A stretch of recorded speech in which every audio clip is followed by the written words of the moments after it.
Class 12 के प्यारे विद्यार्थियों, स्वागत है आप सभी का शिवम लेक्चरर में। साहित्यिक हिंदी का पेपर है जो कि बोर्ड एग्जाम 2025 के लिए सबसे ज़्यादा इंपॉर्टेंट है। तो मेरे प्यारे बच्चों, वीडियो को पूरा अंत तक देखिएगा। पूरा पेपर एकदम अच्छे से आंसर के साथ आपको हल करके बताने वाले हैं। ठीक है मेरे प्यारे बच्चों, हिंदी के गद्यांश पद्यांश के रेखांकित अंश की व्याख्या कैसे करना है, संस्कृत का गद्यांश पद्यांश का व्याख्या कैसे लिखना है, ठीक है, और पंचलाइट कहानी कैसे लिखना है, आपको साहित्यिक परिचय कैसे लिखना है, निबंध कैसे लिखना है, प्रार्थना पत्र कैसे लिखना है, ये सब पूरा डिटेल्स में आपको अच्छे से बताने वाले हैं। तो आप लोग वीडियो को पूरा अंत तक देखिएगा। यदि आप वीडियो को पूरा अंत तक देखते हैं तो 95 प्लस अंक लाने से आपको कोई नहीं रोक सकता। समय 3 घंटे 15 मिनट होता है मेरे प्यारे बच्चों, और पूर्णांक होता है 100 का। यहाँ पर थोड़ा सा निर्देश देखते हैं क्या है। प्रारंभ के 15 मिनट परीक्षार्थियों को पेपर पढ़ने के लिए निर्धारित है। इस प्रश्न पत्र में 2 खंड हैं और दोनों खंड के सभी प्रश्नों के उत्तर देना अनिवार्य है। ठीक है, तो सभी लोग वीडियो को लाइक कर देंगे, चैनल पर नए होंगे चैनल को सब्सक्राइब कर देंगे, शेयर कर देंगे, और वीडियो देखने के बाद आप कमेंट करके जरूर बताएंगे कि वीडियो कैसा लगा। चलिए शुरू करते हैं खंड का। इसमें प्रश्न नंबर 1 का है हिंदी में प्रथम डायरी के लेखक हैं इलाचंद जोशी, धीरेन्द्र वर्मा, नरदेव शास्त्री, वेद तीर्थ, मोहन राकेश। तो हिंदी में प्रथम डायरी के लेखक हैं नरदेव शास्त्री, वेद तीर्थ। आपका तीसरा ऑप्शन करेक्ट हो जाएगा। इसके बाद एक कखा है भाग्यवती उपन्यास के लेखक हैं श्रीदाराम फुल्लौरी, प्रेमचंद, अमृतलाल नागर, रामप्रसाद निरंजनी। तो भाग्यवती उपन्यास के लेखक है श्रीदाराम फुल्लौरी, आपका पहला करेक्ट हो जाएगा। इसके बाद एक कग्गा नंबर है पंडित दीनदयाल उपाध्याय की रचना नहीं है, सम्राट चंद्रगुप्त है, राष्ट्र दिशा जीवन की दिशा ये भी है पंडित दीनदयाल उपाध्याय की, और जगत गुरु शंकराचार्य ये भी है। वैचारिकी शोध और बोध नहीं है, तो यही सही हो जाएगा। वैचारिकी शोध और बोध प्रोफेसर जी सुंदर रेड्डी की रचना है। फिर इसके बाद एक का घा नंबर है सब रंग और कुछ राग निबंध के लेखक हैं अज्ञेय, जयनेन्द्र कुमार, प्रोफेसर जी सुंदर रेड्डी, मोहन राकेश। तो सब रंग और कुछ राग निबंध के लेखक हैं कौन कौन लेखक हैं? अज्ञेय, सच्चिदानंद, हीरानंद, वात्स्यन अज्ञेय। इसके बाद मेरे प्यारे बच्चों अंगा नंबर है आर्यों का आज देश के लेखक हैं प्रोफेसर जी सुंदर रेड्डी, डॉक्टर संपूर्णानंद राय, कृष्णदास, वासुदेव शरण अग्रवाल। तो आर्यों का आज देश के लेखक हैं मेरे प्यारे बच्चों डॉक्टर संपूर्णानंद, आपका दूसरा करेक्ट हो जाएगा। इसके बाद 2 का नंबर है नागार्जुन की रचना है भस्मांकुर, मेघनाद वध, शिल्पी, विशाख। तो भस्मांकुर जो है नागार्जुन की रचना है, मेघनाथ वध मैथिली शरण गुप्त की है, शिल्पी सुमित्रानंदन पंत की है, और विशाख जयशंकर प्रसाद की रचना है। इसके बाद 2 का खा नंबर है मेरे प्यारे बच्चों निम्नलिखित में से कौन सा ग्रंथ द्विवेदी युग से संबंधित है? तो साकेत जो है द्विवेदी युग से संबंधित है, तो यही सही हो जाएगा। साकेत महाकाव्य मैथिली शरण गुप्त का है, और यामा महादेवी वर्मा की रचना है।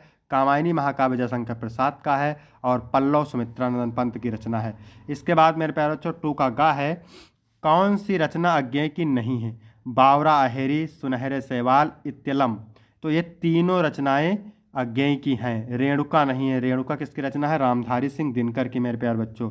इसके बाद 2 का घा नंबर है रीतकाल के किस कवि ने वीर रस की रचना की? रीतकाल के किस कवि ने वीर रस की रचना की है? घनानंद ने, भूषण ने, बिहारी ने, सेनापति ने। तो रीतकाल के महाकवि भूषण ने वीर रस की रचना की है। इसके बाद में अंगा नंबर है इनमें से भारतेंद्र हरिश्चंद्र की रचना नहीं है। चंद्रप्रभा, प्रादक्षिणा, सरयू पार की यात्रा, प्रेम प्रलाप। तो चंद्रप्रभा और सरयू पार की यात्रा और प्रेम प्रलाप ये तीनों रचनाएं भारतेंद्र हरिश्चंद्र की हैं, प्रादक्षिणा नहीं है। तो प्रादक्षिणा सही हो जाएगा, ये मैथिली शरण गुप्त की रचना है। इसके बाद मेरे प्यारे बच्चों प्रश्न नंबर 3 है, क्या कह रहा है? निम्नलिखित गद्यांशों पर आधारित प्रश्नों के उत्तर दीजिए। 10 अंक का होता है। गद्यांश के नीचे 5 प्रश्न रहते हैं, गद्यांश को पढ़कर उत्तर देना रहता है। तो किसी भी गद्यांश को हल करने से पहले सबसे पहले गद्यांश को पढ़ते हैं मेरे प्यारे बच्चों। तो जंगल में जिस प्रकार अनेक लता वृक्ष और वनस्पति अपने अदम्य भाव से उठते हुए पारस्परिक सम्मिलन से अविरोधी स्थिति प्राप्त करते हैं, उसी प्रकार राष्ट्रीय जन अपनी संस्कृतियों के द्वारा एक दूसरे के साथ मिलकर राष्ट्र में रहते हैं। जिस प्रकार जल के अनेक प्रवाह नदियों के रूप में मिलकर समुद्र में एक रूपता प्राप्त करते हैं, उसी प्रकार राष्ट्रीय जीवन के अनेक विधियां राष्ट्रीय संस्कृति में समन्वय प्राप्त करती हैं। समन्वय युक्त जीवन ही राष्ट्र की सुखदायी रूप है। तो हम बता देते हैं आपको, जहाँ पर मिल जाए क्या शब्द मेरे प्यारे बच्चों, राष्ट्रीय शब्द मिल जाए या राष्ट्र शब्द मिल जाए, पृथ्वी शब्द मिल जाए, ठीक है, जन शब्द मिल जाए, ठीक है, तो वहाँ पर आप समझ जाइएगा कि राष्ट्र का स्वरूप पाठ से लिया गया है और इसके लेखक वासुदेव शरण अग्रवाल हैं। तो मेरे प्यारे बच्चों पहला क्वेश्चन क्या पूछ रहा है? उपयुक्त गद्यांश के पाठ और लेखक का नाम। तो उपयुक्त गद्यांश के पाठ का शीर्षक है राष्ट्र का स्वरूप और इसके लेखक है वासुदेव शरण अग्रवाल। तो इसके लिए आपको मिलेंगे 2 अंक मेरे प्यारे बच्चों। इसके बाद दूसरा क्वेश्चन पूछ रहा है रेखांकित अंश की व्याख्या कीजिए। तो व्याख्या किसकी करना है? समन्वय युक्त जीवन ही राष्ट्र का सुखदायी रूप है, इसकी व्याख्या आपको करना है। तो चलिए देखते हैं व्याख्या कैसे लिखना है। राष्ट्रीय संस्कृत अथवा राष्ट्र के अस्तित्व के लिए भाषा, धर्म, जाति, संप्रदाय आदि पर आधारित भेदभाव को विस्मृत कर देना चाहिए और पारस्परिक प्रेम एवं व्यवस्था में एकता की भावना का परिचय देना चाहिए। इस प्रकार के समन्वयात्मक भावना के परिणाम स्वरूप ही किसी राष्ट्र के नागरिक सुख जीवन व्यतीत करने में सफल हो सकते हैं। इसके बाद मेरे प्यारे बच्चों तीसरा क्वेश्चन पूछ रहा है विभिन्न संस्कृतियों के मिलन की तुलना किससे की गई है? तो विभिन्न संस्कृतियों के मिलन की तुलना जंगल एवं समुद्र से की गई है। ठीक है मेरे प्यारे बच्चों। इसके बाद है अदम्य और अविरोधी का शब्दार्थ। तो अदम्य का अर्थ होता है प्रबल या प्रचंड और अविरोधी का अर्थ होता है विरोध ना करने वाला। इसके बाद मेरे प्यारे बच्चों अगला क्वेश्चन है इसमें जंगल और राष्ट्रीय जन में क्या समानता है? तो जंगल और राष्ट्रीय जन में यह समानता है कि इनमें विविधता होते हुए भी एकता रहती है। इसके बाद मेरे प्यारे बच्चों अथवा वाला देखते हैं। ठीक है, अशोक का वृक्ष जितना भी मनोहर है, जितना भी रहस्यमय है, जितना भी अलंकारमय हो, परंतु है वह उस विशाल सामंत सभ्यता की परिष्कृत रूच का ही प्रतीक है जो साधारण प्रजा के परिश्रमों पर पली थी। उसके रक्त के संचार कणों को खाकर बड़ी हुई थी और लाखों करोड़ों की उपेक्षा से जो समृद्धि हुई थी वह सामंत उखड़ गए, समाज ढह गए और दिनों दिन के उत्साह धूमधाम में मिट गई। तो यहाँ पर अशोक शब्द से पता चल रहा है कि अशोक के फूल नामक पाठ से लिया गया है और इसके लेखक हजारी प्रसाद द्विवेदी हैं। तो आपका पहला क्वेश्चन सॉल्व हो जाएगा। इसके बाद मेरे प्यारे बच्चों दूसरा क्वेश्चन पूछ रहा है रेखांकित अंश की व्याख्या कीजिए। तो व्याख्या किसकी करना है मेरे प्यारे बच्चों? तो यहाँ पर पढ़ लेते हैं। उसके रक्त के संचार कणों को खाकर बड़ी हुई थी और लाखों करोड़ों की उपेक्षा से जो समृद्धि हुई थी वह सामंत उखड़ गए, समाज ढह गए और दिनों दिन की उत्साह धूमधाम भी मिट गई। तो चलिए इसकी व्याख्या कैसे लिखना देखते हैं।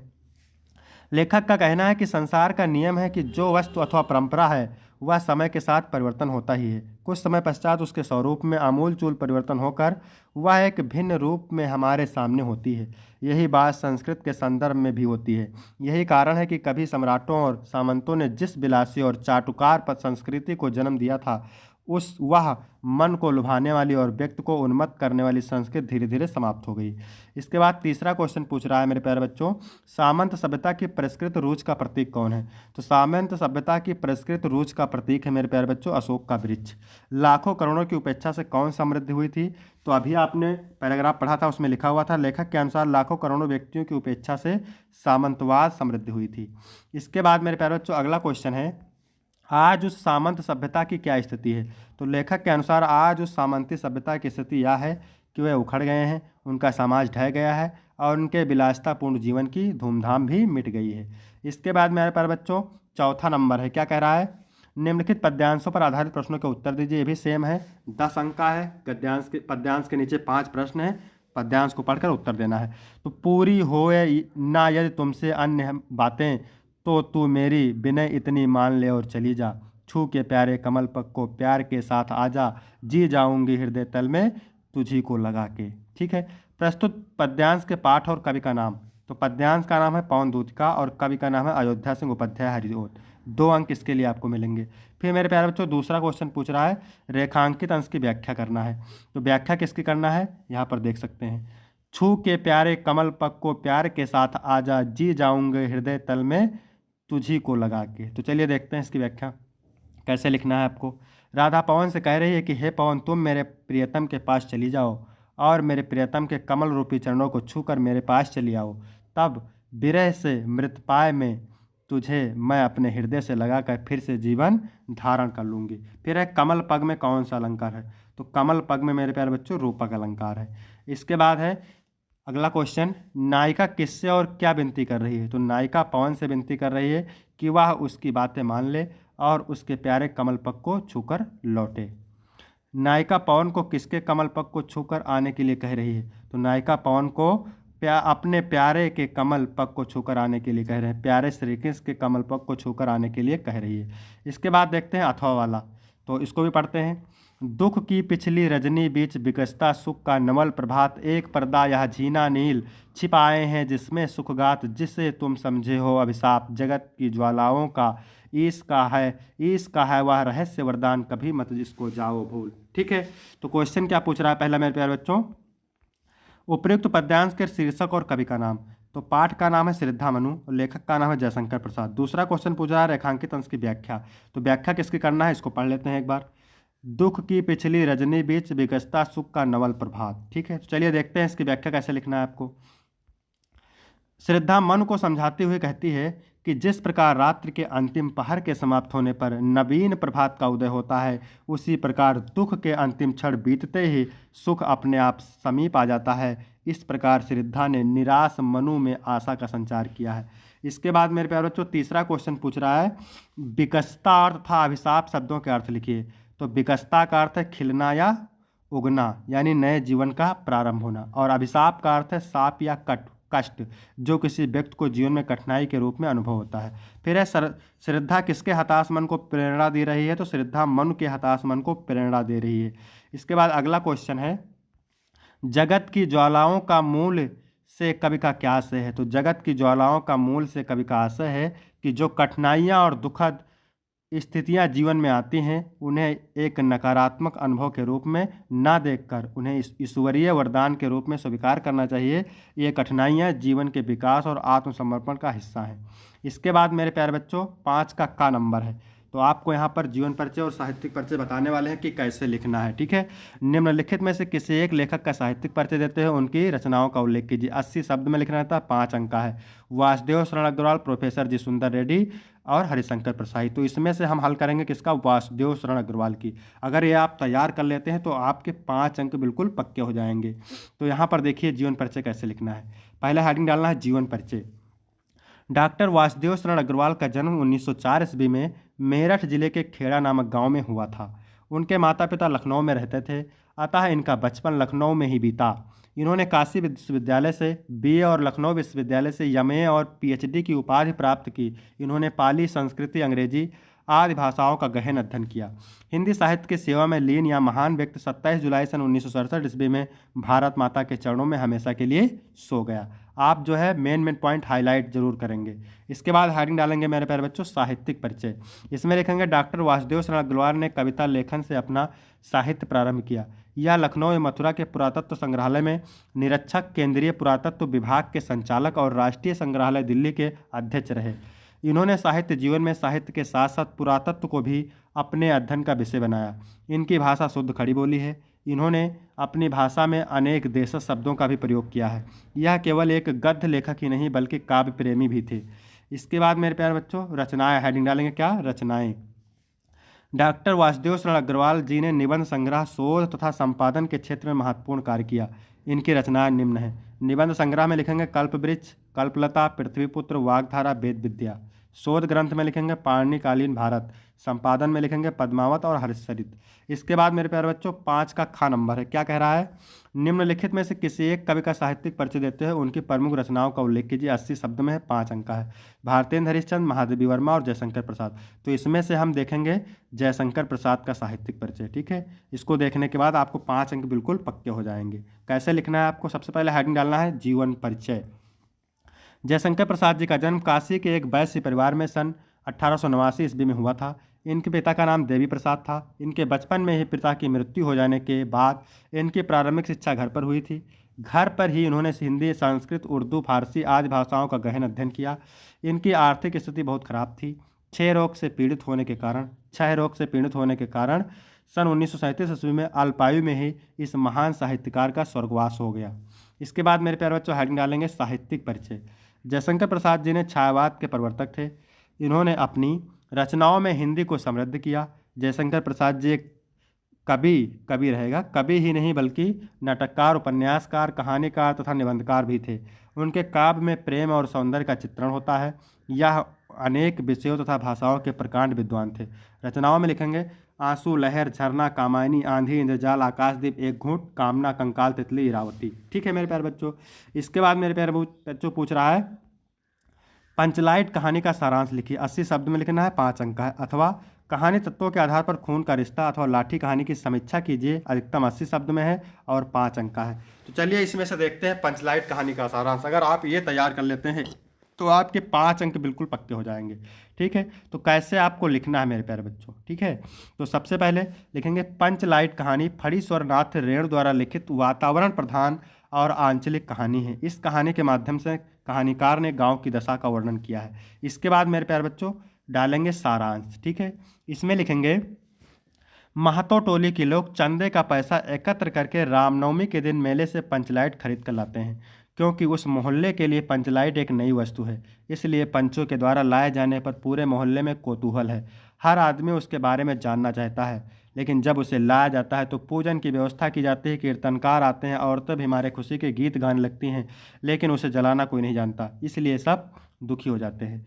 दूसरी पंचायत के द्वारा उनकी हंसी भी उड़ाई जाती है। मुनरी जब यह देखती है कि कोई उसे जला नहीं पा रहा है तो वह अपनी सहेली कनेली के माध्यम से गोधन के नाम का प्रस्ताव रखती है, किंतु गोधन को पंचायत द्वारा निकाल दिया गया है। इसके आगे लिखेंगे क्योंकि वह मुनरी के घर के पास आकर फिल्मी गाना गाता था। फिर भी समस्या को ध्यान में रखकर छड़ीदार उसे बुलाने जाते हैं, लेकिन वह नहीं आते हैं। दूसरी बार गुल्ली काकी उसे बुलाने जाती है तो वह आ जाता है। उसके आने पर सभी के चेहरे खिल जाते हैं, सब प्रसन्न हो जाते हैं। वह इसलिए कि पंचलाइट अब जल जाएगा। गोधन आकर कहता है कि ठीक है, हम इसे जला देंगे, लेकिन थोड़ी सी स्प्रीट दे दो। इस पंचायत में स्प्रीट है नहीं। मुनरी गरी का तेल लाकर देती है और गोधन पंचलाइट जला देता है। सब लोग प्रसन्न हो जाते हैं, जिसके कारण पंचायत द्वारा उसके समस्त गुनाह माफ़ कर दिए जाते हैं। उसे कहा जाता है कि अब तुम फिल्मी गाना गा सकते हो। पंचायत के सभी लोग अति प्रसन्न हो जाते हैं।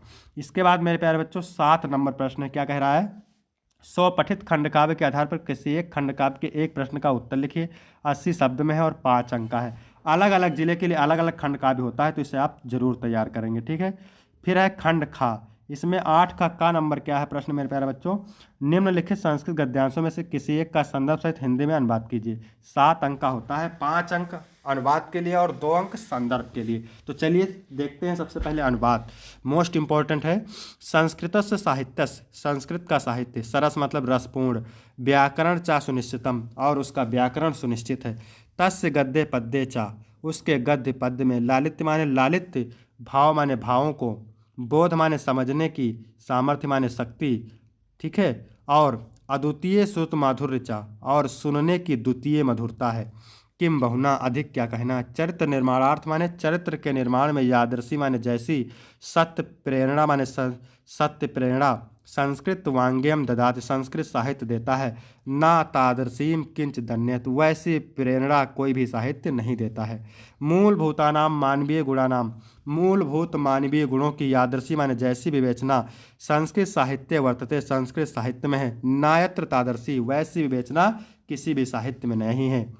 दया दान शौचम औदार्यम, अनुसुईया क्षमा, दया करना, दया दान, ठीक है, पवित्रता उदारता, क्षमा ना करना, क्षमा करना, ठीक है, पवित्रता, अन्य चा अनेक गुण, और अन्य अनेक गुण इस साहित्य के अनुशीलन माने अध्ययन से उत्पन्न होते हैं। यानी दया दान पवित्रता उदारता, ठीक है, दया दान पवित्रता उदारता, क्षमा ना करना, अनेक गुण इस साहित्य के अनुशीलन से उत्पन्न होते हैं, ठीक है।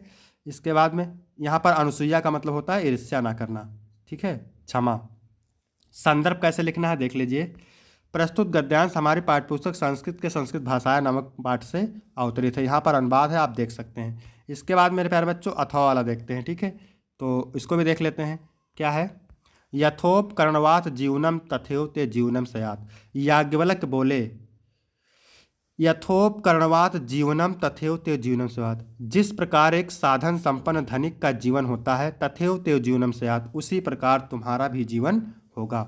अमृतस्व तो नाशस्त वित्ते नीति, यानी जो धन है अमृता प्राप्त का साधन नहीं है। सा मैत्री वाच, उस मैत्री ने कहा, एनह नामृतम सयाम किमह तेन क्रियाम, यानी जिससे मैं अमर ना हो सकूंगी उसे मैं लेकर क्या करूंगी। यदियो, हे भगवान, केवल अमृत साधन जानत, यदि आप कोई अमृता प्राप्त का साधन जानते हैं, तदेव में ब्रूहि, उसे हमें बताएं। याज्ञवल्क्य वाच, याज्ञवल्क्य ने कहा, प्रिय प्रिय ना सती तुम प्रिय भाष्य, प्रिय तुम पहले भी मेरी प्रिय रही हो और अब भी प्रिय अर्थात अच्छी लगने वाली बातें कर रही हो। यही उपविश, आओ बैठो। व्याख्यास्याम ते अमृत साधनम, मैं आपसे अमृता प्राप्त के साधन की व्याख्या करता हूँ। संदर्भ लिखेंगे प्रस्तुत गद्यांश हमारी पाठ्यपुस्तक संस्कृत निर्देशिका के आत्मज्ञ एवं सर्वज्ञ नामक पाठ से अवतरित है। यहाँ पर अनुवाद देख सकते हैं। इसके बाद मेरे प्यारे बच्चों 8 का खा नंबर है। निम्नलिखित संस्कृत श्लोकों में से किसी एक का संदर्भ सहित हिंदी में अनुवाद कीजिए। मत्तः गजेंद्रा मुजता गवेंद्रा वनेश विक्रांत्रा मृगेंद्रा नव्या नगेंद्रा निर्भता नरेंद्रा परकीर्तो वारिद्रे समुद्रा ये सुरेंद्रा। तो ये ऋतुवर्णम नामक पाठ से लिया गया है। तो चलिए देखते हैं इसका अनुवाद। मत्ता गजेंद्रा माने होता है हाथी मस्त हो रहे हैं। मुदता गवेंद्रा मतलब सांड यानी आवारा पशु प्रसन्न हो रहे हैं। वनेश विक्रांतरा मृगेंद्रा और वनों में शेर अधिक पराक्रमी हो रहे हैं। रम्या नगेंद्रा पर्वत सुंदर हैं। निर्भता नरेंद्रा राजा गण शांत हैं। परकीर्तो वारिद्रे सुरेंद्रा और इंद्र मेघों से खेल रहे हैं। संदर्भ लिखेंगे प्रस्तुत श्लोक हमारी पाठ्यपुस्तक संस्कृत के ऋतुवर्णम नामक पाठ से के वर्षा खंड से अवतरित है। इसके बाद मेरे प्यारे बच्चों अनुवाद यहाँ पे लिखा हुआ है। फिर अथवा वाला देखते हैं। निंदंत नीति रूपड़ा यदि व स्तुवंतु। नीति में निपुण लोग चाहे निंदंत माने निंदा करें और यदि व स्तुवंतु और चाहे नीति में निपुण लोग चाहे निंदा करें और चाहे प्रशंसा करें। लक्ष्मी समाविशत गच्छतु व यथेष्टम। लक्ष्मी आए और चाहे अपनी इच्छा अनुसार चली जाए। अद्येव व मरणम अस्तु युगांतरे वा। चाहे आज ही मृत्यु हो चाहे युगों के बाद हो। न्यायात पथा प्राविचलंत पदम ना धीरा। धैर्यशाली पुरुष अपने कर्म पथ पर अडिग होकर चलते रहते हैं। यानी धर्मशाली पुरुष जो होते हैं वो अपने धर्म पथ से कभी विचलित नहीं होते, अपने न्याय पथ से कभी विचलित नहीं होते। संदर्भ लिखेंगे प्रस्तुत गद्यांश हमारी पाठ्यपुस्तक संस्कृत निर्देशिका के सुभाषित रत्नार नामक पाठ से अवतरित है। इसके बाद मेरे प्यारे बच्चों 9 नंबर प्रश्न है। ये क्या है? निम्नलिखित में से किन्हीं 2 प्रश्नों के उत्तर दीजिए। 4 अंक का है मेरे प्यारे बच्चों, ठीक है। 2 प्रश्न करना है। संस्कृतस्य गौरवं दृष्ट्वा दंडिना किम उक्तम। तो दंडिना उक्तम संस्कृतम नाम देवी वाग वाक्यंता महर्षि भी। केन अमृतस्व आशा नास्ति वित्तेन अमृतस्व आशा नास्ति। वर्षा काले नगेंद्रा कीर्दशा भवन्ति। तो वर्षा काले नगेंद्रा रम्या भवत। इसके बाद मेरे प्यारे बच्चों 10 का खा और गा है। क्या कह रहा है? श्रृंगार रस अथवा करुण रस, यमक अथवा संदेह अलंकार, चौपाई अथवा कुंडलीय छंद। तो आप लोग कमेंट करके बताएंगे। अगर आपका रस अलंकार छंद नहीं तैयार होगा तो आपको एक वीडियो बना के दे दिया जाएगा, ठीक है। इसके बाद में 11 नंबर प्रश्न है। क्या कह रहा है? निम्नलिखित में से किसी एक शब्द के विषय पर निबंध लिखिए। साहित्य और समाज, प्रदूषण की समस्या और समाधान, आतंकवाद मानवता के विकास में बाधक है, विज्ञान वरदान अभिशाप, ठीक है। तो इसमें से आपको एक निबंध तैयार कर लेना है। निबंध सारे तैयार कर लेना है, बोर्ड एग्जाम के लिए इम्पोर्टेंट है। इसके बाद हम बात करेंगे मेरे प्यारे बच्चों 12 का पहला संधि विच्छेद। नयनम का संधि विच्छेद क्या है? तो नयनम का संधि विच्छेद होता है मेरे प्यारे बच्चों ने प्लस अनम, ठीक है। इसके बाद है दूसरा कला व्यू का संधि विच्छेद है। तो कलो प्लस यू, बात को सही हो जाएगा। इसके बाद तीसरा है वृद्धा का संधि विच्छेद है। तो वृद्धा का संधि विच्छेद क्या होता है? वृद्ध प्लस आधा। वृद्ध प्लस क्या होता है? वृद्ध प्लस धा, ठीक है। इसके बाद मेरे प्यारे बच्चों है खा नंबर। क्या पूछ रहा है? निम्नलिखित में से किसी एक पद का समास का नाम लिखिए। तो अनुरूपम में समास है अव्ययीभाव और श्रेष्ठ पुरुषा में समास है तत्पुरुष, मीनाक्षी में है कर्मधारय समास। इसके बाद मेरे प्यारे बच्चों 13 नंबर प्रश्न है प्रार्थना पत्र से, ठीक है। तो मोस्ट इंपॉर्टेंट दोनों प्रार्थना पत्र हैं, आप जरूर तैयार करेंगे और नहीं तो आप कमेंट करके बताएंगे, इसका वीडियो भी बना के अपलोड कर दिया जाएगा। बैंक में खाता खोलने के लिए बैंक प्रबंधक को प्रार्थना पत्र लिखिए अथवा अपनी गली मोहल्ले की नालियों की समुचित सफाई के लिए नगर निगम के अस्वस्थ अधिकारी को पत्र लिखिए, ठीक है। मोस्ट इंपॉर्टेंट है दोनों। फिर है 14 का पहला। निम्नलिखित में से किसी एक पद के धातु एवं प्रत्यय का योग स्पष्ट कीजिए। जैसे लिखा हुआ है धीमान। तो धीमान में धी धातु है मेरे प्यारे बच्चों। कौन सी धातु है? धी। और प्लस प्रत्यय क्या है? मतुप प्रत्यय है। क्या? मतुप प्रत्यय है मेरे प्यारे बच्चों, मतुप। इसके बाद है पठनियम। पठनियम में पठ धातु है और अनियर प्रत्यय है। क्या है? अनियर प्रत्यय है। धनवती में धन शब्द है और मतुप प्रत्यय है मेरे प्यारे बच्चों, ठीक है। इसके बाद में दूसरा क्या कह रहा है? निम्नलिखित में से किसी एक शब्द का प्रत्यय लिखिए। तो विद्यावती में प्रत्यय है मतुप। कौन सा प्रत्यय है? मतुप प्रत्यय है। और श्रीमती भी मतुप प्रत्यय है और लघुता में तल प्रत्यय है मेरे प्यारे बच्चों। इसके बाद है खा नंबर। क्या कह रहा है? रेखांकित पदों में से किसी एक पद में प्रयुक्त विभक्ति तथा संबंधित नियम का उल्लेख करें। 2 अंक का है। आकाशे छात्रे सम स्नाति। तो जहाँ पर देखो सा शब्द मिल जाए सम शब्द मिल जाए, समम, ये समम लिखा हुआ है, ठीक है, क्या लिखा हुआ है मेरे प्यारे बच्चों, समम। सह शब्द मिल जाए, समम शब्द मिल जाए, साकम शब्द मिल जाए और सार्धम शब्द मिल जाए, ठीक है, सार्धम। तो समझ जाइएगा कि यहाँ पर तृतीया विभक्ति है मेरे प्यारे बच्चों। अब यहाँ पर देखिए श्री गणेशाय नमः, तो जहाँ पर नमः शब्द मिल जाए, स्वस्थ शब्द मिल जाए, स्वाहा शब्द मिल जाए और स्वाहा शब्द मिल जाए, अलम शब्द मिल जाए, क्या अलम, और वसट शब्द मिल जाए, तो वहाँ पर समझिएगा कौन सी विभक्ति है मेरे प्यारे बच्चों, वहाँ पर चतुर्थी विभक्ति है। फिर है माँ तो हृदय कन्या प्रत स्निग्ध भवत, तो जहाँ पर अभिता शब्द मिल जाए, सूत्र है अभिता परिता समया निक्सा, अभिता परिता समया निक्सा हा प्रति, ठीक है, तो यहाँ पर प्रति मिला हुआ है, तो यहाँ पर कौन सी विभक्ति, द्वितीय विभक्ति होगी। तो यहाँ तक वीडियो कंप्लीट होता है मेरे प्यारे बच्चों। वीडियो कैसा लगा, वीडियो अच्छा लगा तो वीडियो को लाइक करें, चैनल को सब्सक्राइब करें और कमेंट करके जरूर बताएं वीडियो कैसा लगा। धन्यवाद।